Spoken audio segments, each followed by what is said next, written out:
బృందావనం నుంచి కృష్ణుడు వచ్చాడే కృష్ణుడు వచ్చాడే యమునా తీరాన ఉన్న రాధను చూశాడే రాధను చూశాడే ఫ్లూటులేని గోపాలుడే సుట్టు వేసే భూపాలుడే మీసమొచ్చిన పాలుడే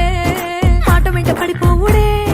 కటిక చీకటిలో కన్ను కడతాడే వెన్న ముద్దలని వెంట పడతాడే కోల చేస్తాడే కాలమేస్తాడే మాయలోడు వీడే హై బృందావనం నుంచి కృష్ణుడు వచ్చాడే